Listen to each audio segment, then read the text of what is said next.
The A's who bought a town to hide her horrifying sexual crimes. That's exactly what Saraphina Blackwood did in 1890. She owned every business, every home, every soul in Blackwood Bluff, and she used that power to hunt the men who lived there. 61 men, 61 victims. She summoned them to her manor for what she called private consultations. What happened in those porcelain rooms was unspeakable. Some never came home. Others returned broken, hollow shells who drank themselves to death. And when she got pregnant from these assaults, the babies simply disappeared. The town doctor tried to expose her. He found the secret ledger. He gathered the evidence. He had proof of every name, every crime, every cover-up. But Saraphina owned the sheriff. She owned the mayor. She owned their fear. How does a monster in silk and pearls destroy 61 lives and convince an entire town to stay silent while she does it? The carriage wheels clattered against the cobblestones of Blackwood Bluff as Dr. Alistair Finch pressed his face to the window, watching the town unfold before him like a painting come to life. October had painted the mountain valley in shades of amber and crimson, and the crisp autumn air carried the scent of wood smoke and prosperity. After 3 years in the fetid, disease-ridden tenements of the city, where death hung in every doorway and hope withered like flowers in winter, this place seemed almost impossibly clean. The streets were swept, the windows gleamed, and every building wore a fresh coat of paint that spoke of money and care. Even the horses looked well fed. At the town centre stood a bronze statue of a woman in flowing robes, her hand extended as if blessing all who passed beneath her gaze. The inscription read simply, Saraphina Blackwood, founder and benefactor, 1875. Alistair studied the sculpted face, beautiful, serene, with eyes that seemed to follow him as the carriage rolled past. Around the statue, merchants hawked their wares from stalls that overflowed with goods. Children played in clean clothes, and men tipped their hats in greeting. It was everything the recruiting letter had promised and more, a haven where a doctor could practice his trade without watching mothers bury their babies or fathers drink themselves to death over debts they could never pay. The town gathering that evening was held in the newly constructed community hall, its walls lined with portraits of the same woman whose statue graced the square. Alistair had barely finished introducing himself to the assembled crowd when she appeared, moving through the room like silk over water. Saraphina Blackwood was perhaps 40 years of age, though she carried herself with the timeless elegance of someone who had never known want. Her dark hair was pulled back in an elaborate arrangement that must have taken hours to perfect, and her dress was the deep blue of midnight sky cut from fabric that probably cost more than most men earned in a year. But it was her eyes that captured attention, intelligent, warm, and focused, with an intensity that made whoever she spoke with feel as though they were the most important person in the world. "Dr. Finch," she said, extending her hand with a smile that transformed her already beautiful face into something luminous. "How wonderful that you've chosen to join our little community. We've been without proper medical care for far too long." Her voice carried the refined accent of Eastern education, but there was genuine warmth in it, none of the cold condescension he had expected from someone of her obvious wealth and position. She spoke passionately about her responsibilities to the people of Blackwood Bluff, how she viewed every resident as part of an extended family that she was duty-bound to protect and nurture. The clinic she offered him was fully equipped with the latest medical instruments, and the salary she quoted was more than generous, enough to pay off his debts from medical school and still live comfortably. As she spoke, Alistair noticed the faces of the men in the crowd. They watched her with something that went beyond respect, beyond gratitude. There was an almost religious reverence in their eyes, mixed with something he couldn't quite identify. Fear? No, that seemed too strong a word. Perhaps it was simply the natural deference of people who owed their livelihoods to a single benefactor. "This town exists because of her," murmured the man standing next to him, a blacksmith whose calloused hands spoke of honest work. "Before Miss Saraphina came, we were barely surviving. Now look around. Prosperity, safety, hope. She's given us everything."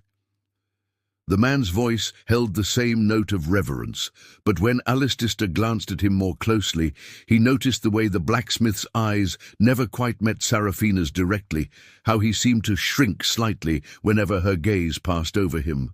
The evening concluded with Saraphina presenting Alistair with the keys to both the clinic and a comfortable house on Elm Street, along with a formal welcome that drew applause from the entire gathering.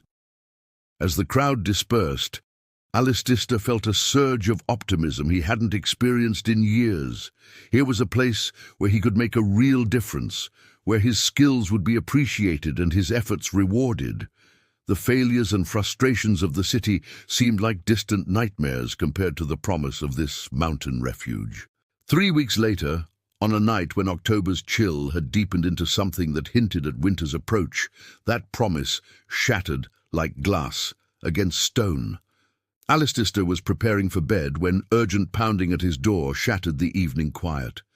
2 men stood on his threshold, supporting between them a third figure who hung limp and broken in their arms. "Doctor, please," gasped one of them. "It's Thomas Hartwell.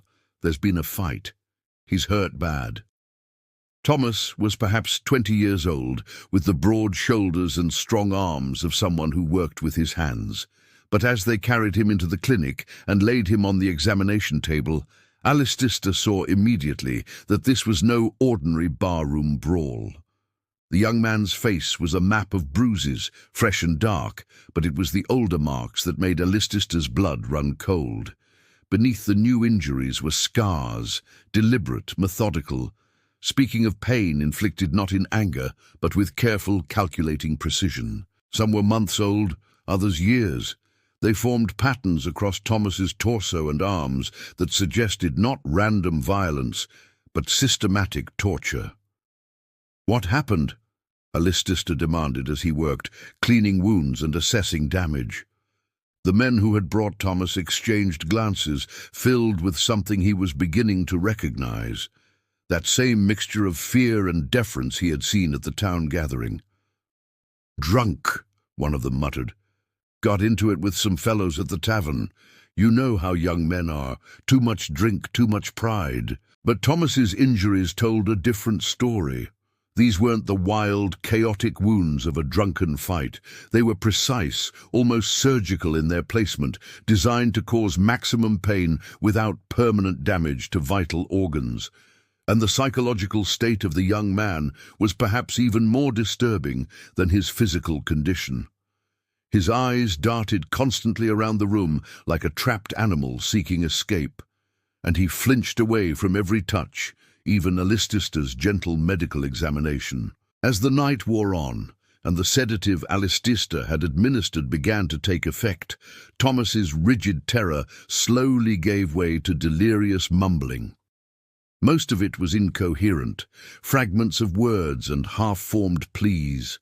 But then, just as Alistair was cleaning the last of his wounds, the young man's eyes snapped open with sudden, horrible clarity. "The porcelain room," Thomas whispered, his voice barely audible, but filled with such absolute terror that it seemed to leach the warmth from the air itself. His fingers clawed at Alistair's sleeve with desperate strength. She makes you watch yourself break in the mirrors, all those mirrors." His voice cracked and tears began streaming down his battered face. "The babies! God forgive me, the babies!"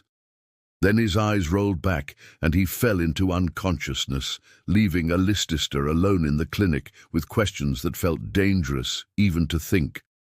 Outside, the wind had picked up, rattling the windows like skeletal fingers seeking entry, and somewhere in the distance, a church bell tolled midnight with slow, measured strokes that seemed to mark not just the passing of time, but the end of innocence itself.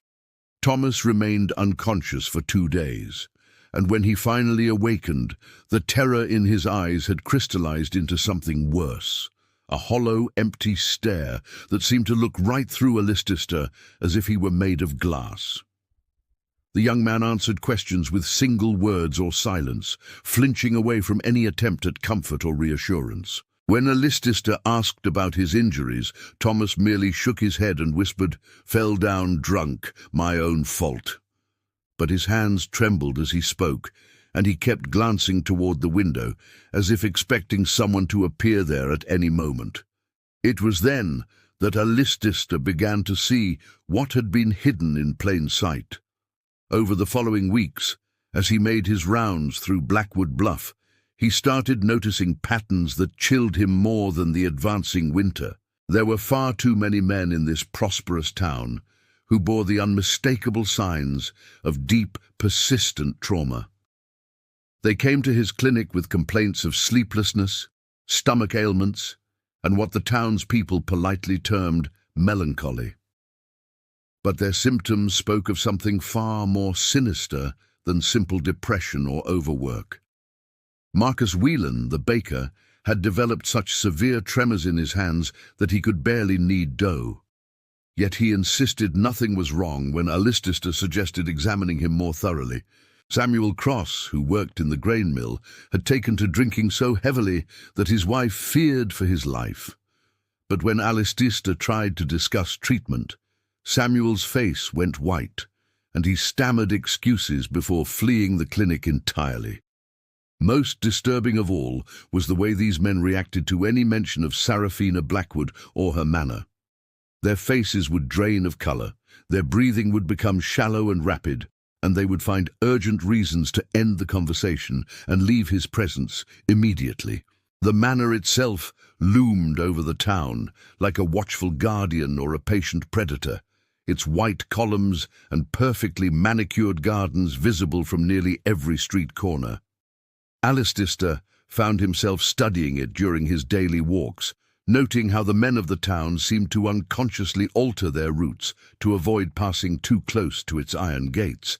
Women, he observed, showed no such aversion. They walked past without concern, sometimes even pausing to admire the elaborate flower arrangements that lined the entrance. It was only the men who seemed to feel its invisible pull of dread. Desperate for answers and increasingly convinced that Thomas's cryptic words held the key to understanding the town's strange undercurrents, Alcestis sought out Elias Croft, the elderly man who maintained the municipal records in a cramped office above the general store. Croft was a thin, nervous individual with ink-stained fingers and the pale complexion of someone who spent his days hunched over ledger books. When Alcestis knocked on his office door one grey November afternoon, the man's reaction was immediate and telling. "No," Croft said before Alcestis had even spoken, his voice sharp with fear. "Whatever you're here for, the answer is no. I keep records, nothing more. Birth certificates, death certificates, property transfers, all perfectly ordinary business, nothing that would interest a doctor."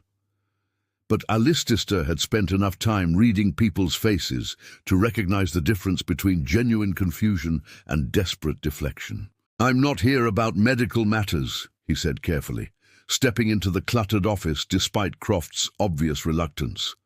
"I'm trying to understand some patterns I've noticed about the men in this town, about their difficulties." The effect of these words on Croft was immediate and devastating. The older man's hands began to shake so violently that he knocked over an inkwell, sending black liquid spreading across the papers on his desk. "You need to leave," he whispered, but his eyes held a different message entirely. They held the same haunted recognition that Alcestis had seen in Thomas's face. The look of someone who had witnessed unspeakable things and been forced to carry that knowledge alone. "Please," Alcestis said, his voice gentle but insistent. "I think you know what I'm talking about. Thomas Hartwell came to me beaten nearly to death, and he's not the only one suffering. I'm a doctor. I took an oath to help people, but I can't help if I don't understand what's happening here." For a long moment, Croft stared at him with the intensity of a man weighing his life against his conscience. Finally, With movements that seemed to age him decades in seconds, he walked to a locked cabinet in the corner of the office and withdrew a second set of record books, thinner than the official volumes, bound in plain brown leather instead of the ornate covers used for public documents. "Municipal records," Croft said, his voice barely above a whisper. "Births, deaths, departures. But look closer at the dates. Look at the patterns." His hands shook as he opened the first book. 23 orphan newborns in the past 10 years, every one of them listed as mother unknown or mother deceased in childbirth. Everyone quietly sent away to institutions in distant cities within weeks of birth. And look here. He flipped to another section, his finger tracing down columns of dates. The timing. Samuel Morrison left town suddenly in June of '88, 3 days before an orphaned infant was recorded. Daniel Pierce died in a hunting accident that same month, 2 days after. Marcus Whelan attempted suicide the following week, but survived, though he's never been the same since. The pattern became horrifyingly clear as Croft turned page after page. Young men summoned to the manor for what the records euphemistically called private consultations with Miss Blackwood regarding employment opportunities. Some would leave town immediately afterward, often in the middle of the night. Others would die in convenient accidents, hunting mishaps, falls from roofs, drowning in the river during perfectly calm weather. Still others, like Thomas and Marcus and Samuel, would remain but become shadows of their former selves, broken men who turned to drink or melancholy or simply withdrew from life entirely. "How long have you known?" Alistair asked, though he dreaded the answer. 15 years, Croft replied, and the weight of those words seemed to crush him. 15 years of watching and recording and saying nothing. Because what could I say? Who would believe me? And even if they did, who would dare act against someone who owns every business, every job, every hope of survival in this place? Before Alistair could respond, a soft knock came at the office door. Both men froze, and in that moment of silence, they heard the rustle of expensive silk and the soft tap of delicate footsteps on wooden stairs. Croft's face went ashen as he quickly closed the record books and shoved them back into their hiding place, but it was too late. The door opened without waiting for permission, and Saraphina Blackwood stepped into the room like winter entering a warm house. "Dr. Finch," she said, her voice carrying its usual warmth, but somehow making the temperature in the room drop by degrees. "How fortunate to find you here. I was hoping we might have a conversation, just the two of us. Perhaps you could join me at the manor this evening for dinner. I find myself curious about your observations of our little community." Her smile was perfect, radiant even, but her eyes held something that made Alistair's blood turn to ice water. Behind that beautiful face and refined manner lay a predator who had just realized her territory was being threatened, and the pleasant invitation carried all the warmth and mercy of a death sentence written in elegant calligraphy. The dinner invitation hung between them like a blade suspended by silk thread. Alistair managed to decline politely, claiming urgent patient care, but Saraphina's smile never wavered as she accepted his excuse, with the gracious understanding of someone who had all the time in the world to wait for a more convenient moment. After she left, Croft sat in his chair like a man who had just watched his own execution scheduled, and when he finally spoke, his voice carried the hollow tone of the already dead. "You've killed us both," he whispered. "She knows we've talked. She always knows." But rather than retreat, the encounter crystallized something cold and determined in Alistair's chest. That night, lying awake in his house on Elm Street, he made a decision that would have seemed impossible just weeks earlier. If Saraphina Blackwood owned the law, the government, and the economic lifeblood of Blackwood Bluff, then he would have to fight her with the only weapon she couldn't buy or intimidate the truth gathered piece by painful piece from the men she had shattered. His investigation began with the pretense of medical house calls. Over the following weeks, Alistair systematically visited every household in town, offering to check on the health and well-being of the residents during the harsh winter months. It was charitable work, he explained to anyone who asked, a service to the community that had welcomed him so generously. Most families received him warmly, grateful for a doctor's attention they couldn't otherwise afford. But when he spoke privately with the men of these households, he encountered a wall of silence so absolute it seemed to have physical weight. Richard Moss, the carpenter, developed a stutter whenever Alistair steered conversation toward the manor or Miss Blackwood's employment consultations. James Fletcher, who ran the town's small printing press, would suddenly remember urgent work whenever such topics arose, fleeing his own home rather than continue the conversation. Even men who showed obvious signs of trauma, trembling hands, startled responses to unexpected sounds. The hollow eyes of those who had seen too much would insist with desperate conviction that nothing was wrong, that their problems were their own fault, the result of drink or laziness or moral weakness. The breakthrough came in December, during one of the worst snowstorms anyone could remember. Alistair was making his way home from a difficult berth when he saw light flickering in the window of a ramshackle cabin at the edge of town. Inside, he found William Pike, a man who had once worked the stables at Blackwood Manor but now lived in squalid isolation, surviving on odd jobs and the charity of neighbors who pitied his obvious decline into alcoholism. Pike was deep in his cups when Alistair knocked, but not so far gone that he couldn't recognize the doctor's face in the lamplight. "Come to check on the town drunk, have you?" Pike slurred. But there was something in his eyes that suggested gratitude for human company, even medical company. "Nothing wrong with me that a bottle can't cure or make worse, depending on your perspective."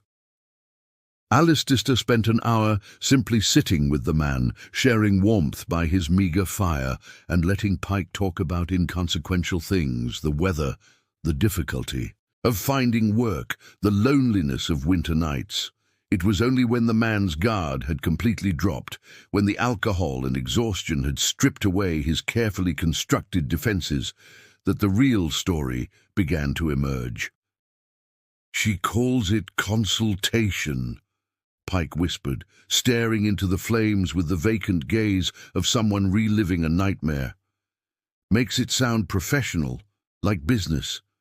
But there's nothing professional about what happens in that porcelain room. All those mirrors. She makes you watch yourself while she takes what she wants, takes everything. Your dignity, your strength, your very soul." His voice broke, and tears began streaming down his weathered cheeks. "I was 18 when she first summoned me. Strong, proud, thought I could handle anything. She broke me like I was made of glass." The confession that followed was so harrowing that Alistair found himself struggling not to vomit. Pike spoke of ritualized abuse that went on for months, of psychological torment designed to strip away every scrap of masculine identity and self-worth. He described other men who had been through the same ordeal, some who had managed to escape the town, others who had chosen death over continued existence, and still others who remained but were forever changed. "Thomas Hartwell," Pike said, his voice barely audible. "He's the newest one. Been happening to him for near 2 years now. Poor boy thought he could resist at first, tried to fight back. That's when she really gets creative with the punishment." He looked up at Alistair with eyes that held too much knowledge. "You want names, Doctor? I can give you names. 61 men over the past 15 years, some dead, some gone, some still walking around this town like ghosts, all of us carrying her mark." Armed with Pike's terrible testimony and the list of names he provided, Alistair returned to Elias Croft with renewed determination. This time, the records keeper's resistance crumbled immediately. The guilt of 15 years of silence, combined with the growing certainty that Saraphina was aware of their previous conversation, had worn away his defenses like water-wearing stone. "I've been keeping a second ledger," Croft admitted, his hands shaking as he retrieved a slim volume bound in black leather. Not official records, you understand. Just documentation, evidence, I suppose, though I never thought anyone would be brave enough or foolish enough to use it.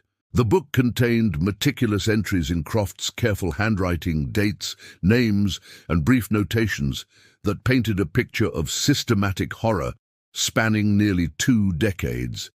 Each entry marked another young man summoned to the manor, another life shattered for Saraphina's pleasure, but it was the final section of the ledger that revealed the full scope of her monstrosity. Croft had documented something else, a pattern of births that coincided with the most broken of her victims. "The pregnancies," he whispered, his voice filled with self-loathing. "She never tried to hide them, not really, would disappear for months at a time, claiming to be traveling for her health. But I knew. Everyone knew. She used old Molly Bracken, the midwife who'd been thrown out of practice in the city for her drinking. Molly would deliver the babies in secret, and within days they'd be gone, sent away to orphanages or foundling homes, sometimes hundreds of miles away. Saraphina kept records of it all, like she was proud of it, like it was just another business transaction. "How many?" Alcestis asked, though he dreaded the answer. 12, Croft replied. 12 babies over the years, all boys, every one of them, as if she was trying to create an army of sons she'd never have to face. He closed the ledger with trembling hands. "Molly died 3 years ago. Convenient timing, some might say. Drank herself to death, but not before she told me about the porcelain room where the births happened. Said it was the most beautiful and most evil place she'd ever seen." As Alcestis walked home through the snow-covered streets that night, the black ledger hidden beneath his coat, he felt the weight of 61 broken lives pressing against his chest, like a stone. The evidence was damning, the pattern undeniable. But even as hope flickered in his heart for the first time in weeks, a chill wind seemed to whisper a warning that justice and evidence were not the same thing, and that in Blackwood Bluff, truth was just another commodity that Saraphina Blackwood could afford to buy. Saraphina's retaliation came with the precision of a surgeon and the brutality of an executioner.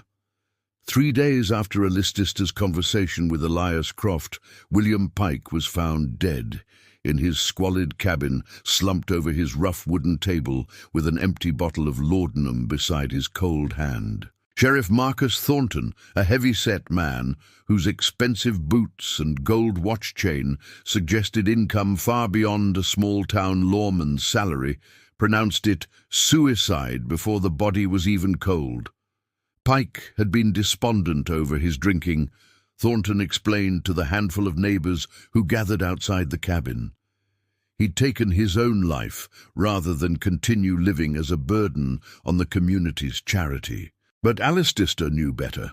When he examined Pike's body, claiming his right as the town's only doctor to confirm the cause of death, he found the telltale signs of forced consumption, bruising around the mouth and throat, defensive wounds on the hands that had been carefully positioned after death, and most damning of all, the man's fingernails, which bore traces of skin that clearly didn't belong to him. Pike had fought his killers until the very end, but the official record would show only a troubled man who had chosen to end his suffering with an overdose of the painkiller he'd been prescribed for chronic back pain. "Tragic business," Sheriff Thornton said, as they carried Pike's body away. But his eyes held no sympathy, only the cold calculation of a man performing necessary but distasteful work. These broken men never seem to find peace in this world. Of course, some folks might say it's a mercy when their suffering finally ends. The words were clearly meant as a warning, and Alcestis understood their meaning perfectly. Keep digging, and you'll join Pike in whatever shallow grave they'd prepared for inconvenient corpses. The second blow came barely a week later, when Thornton appeared at Alcestis's clinic with an official warrant and a grim expression that didn't quite conceal his satisfaction.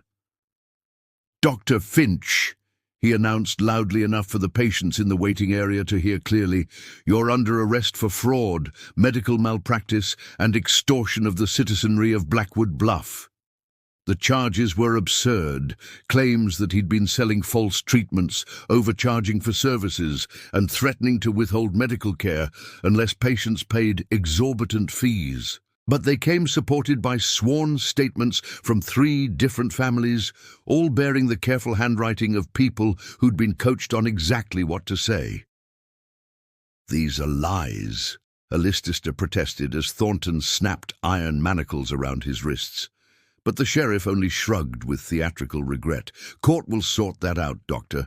Meanwhile, you'll be spending some time in our jail while we investigate these serious allegations against your character and professional conduct." The jail was a single cell in the basement of the courthouse, dark and damp and reeking of human waste. Alistair spent 3 days there, given only bread and water, while Thornton and his deputies spread word throughout the town that their trusted physician had been revealed as a charlatan and a thief. When they finally released him, claiming insufficient evidence to proceed with formal charges, though the damage to his reputation was already complete, Alistair found his clinic vandalized and his house marked with crude symbols that warned of the community's judgment. Patients who had once greeted him with gratitude now crossed the street to avoid meeting his eyes, and shopkeepers suddenly found reasons to close their doors whenever he approached. It was then that Saraphina struck her final, masterful blow. On a grey February morning, when the snow lay thick on the ground and the wind carried the bitter promise of more winter to come, she called for a special town meeting to address the unfortunate situation surrounding their former physician. The entire population of Blackwood Bluff crowded into the community hall, filling every seat and lining the walls with the eager anticipation of people about to witness a public execution. Saraphina took the podium dressed in mourning black, her beautiful face arranged in an expression of profound disappointment and maternal concern. "My dear friends," she began, her voice carrying easily to every corner of the room, "it breaks my heart to stand before you today to discuss the betrayal we have all suffered at the hands of someone we trusted, someone we welcomed into our community with open arms and generous hearts." Her performance was flawless, each word carefully chosen to paint Alistair as a predator who had abused their hospitality and kindness. She spoke of how he had taken advantage of their isolation, knowing that they had no other medical options and therefore no choice but to submit to his increasingly outrageous demands. She described visits to homes where he had allegedly threatened to let family members die unless exorbitant fees were paid, painting him as a man who used human suffering as leverage for personal gain.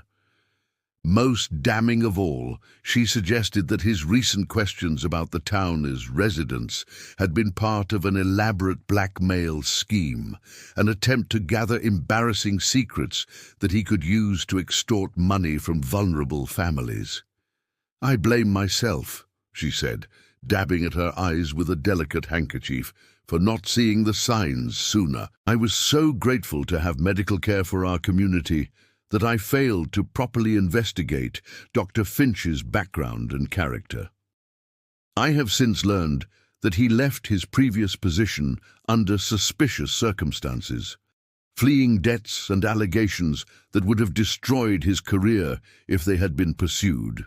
Every word was a masterpiece of calculated poison designed to transform the community's fear and dependence into righteous anger that could be safely directed at a convenient scapegoat.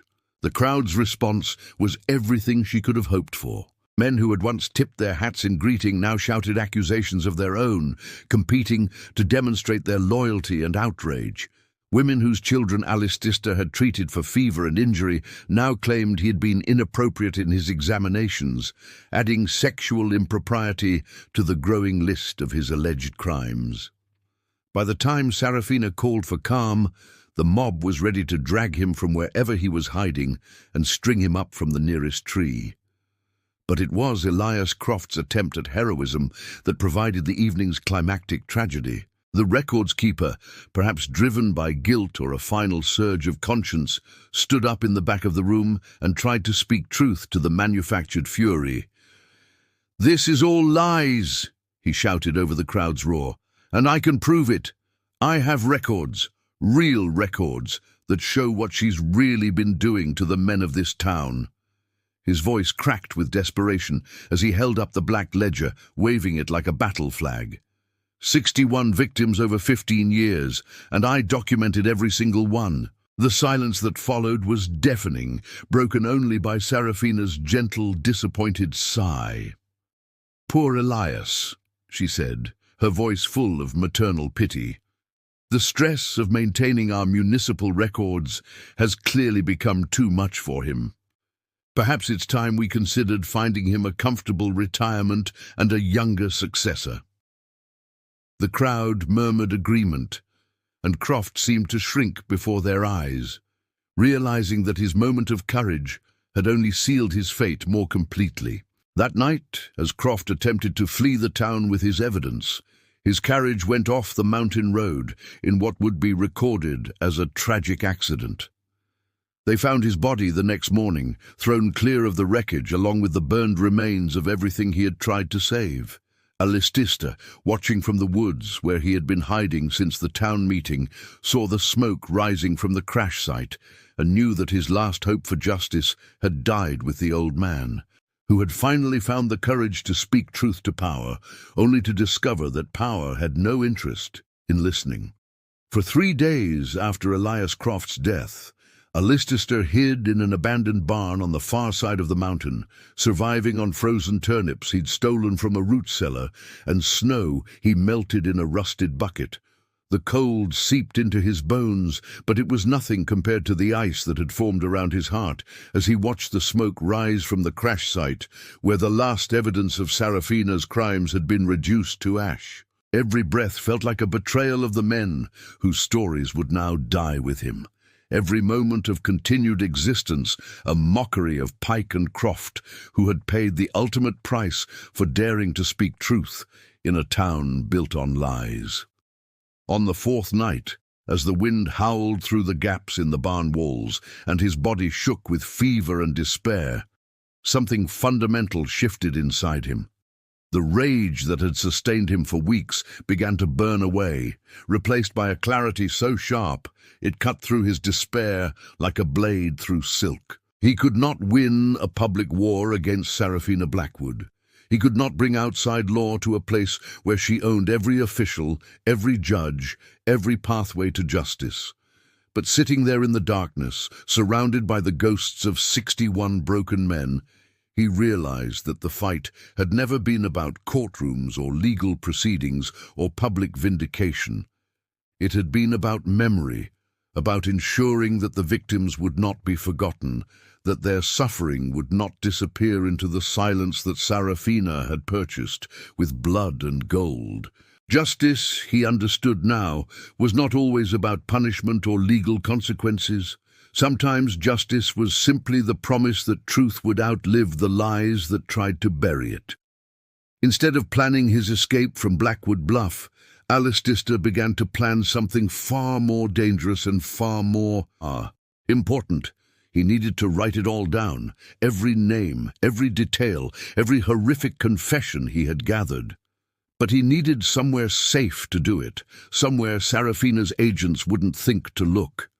The answer came to him as he remembered Martha Henley, an elderly widow who lived in a ramshackle cottage at the very edge of town, so far from the center of Saraphina's influence that she was almost forgotten by the community that had once counted her husband among its most respected citizens.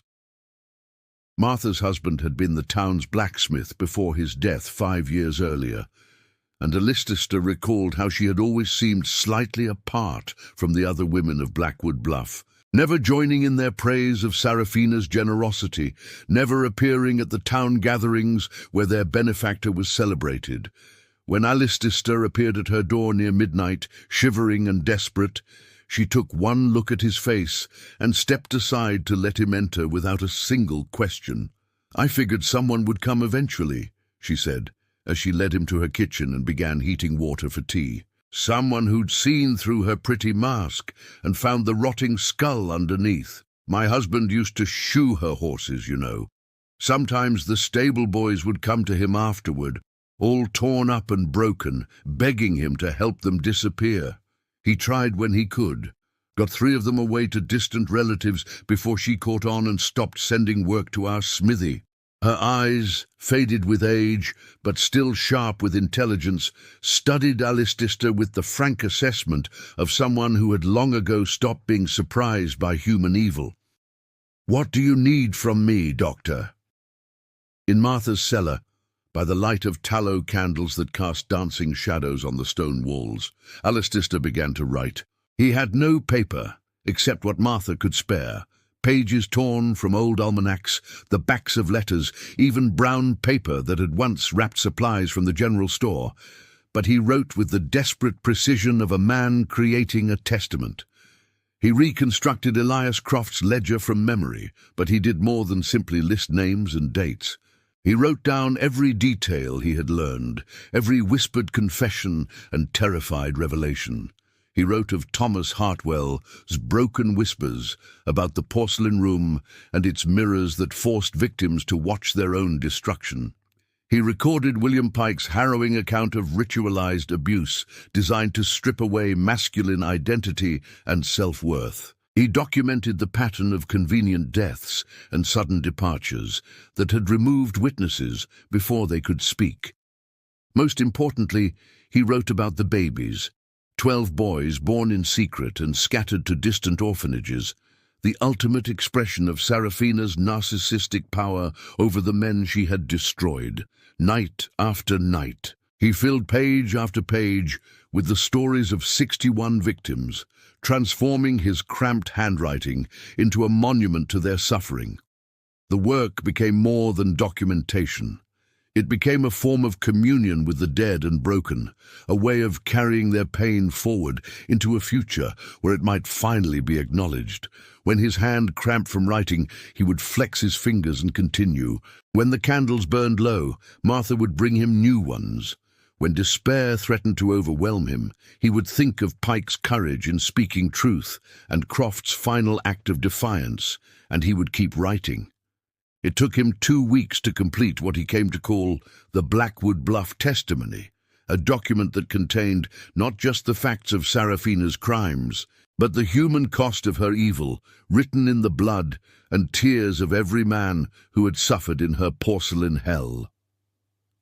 When it was finished, the stack of papers was nearly 3 inches thick, bound together with twine, and wrapped in oilcloth to protect it from the elements. Holding it in his hands, Alistair felt the weight of 61 souls, but also something else, the peculiar lightness that comes when a terrible burden has finally been shared.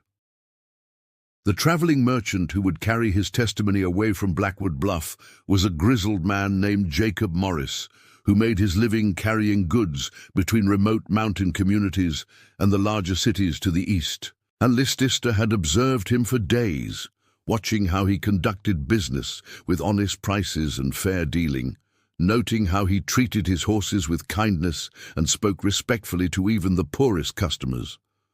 When Alistair finally approached him with his proposition to carry a sealed package to a specific journalist in a city 200 miles away, Morris studied his face with the careful attention of a man who had learned to judge character quickly and accurately. "This package," Morris said finally, "it's going to cause trouble for someone, isn't it? Someone with enough power to make that trouble dangerous for both of us." When Alistair nodded, Morris was quiet for a long moment, then extended his weathered hand. "My father taught me that some things are more important than safety, Doctor. Some truths are worth the risk of carrying them."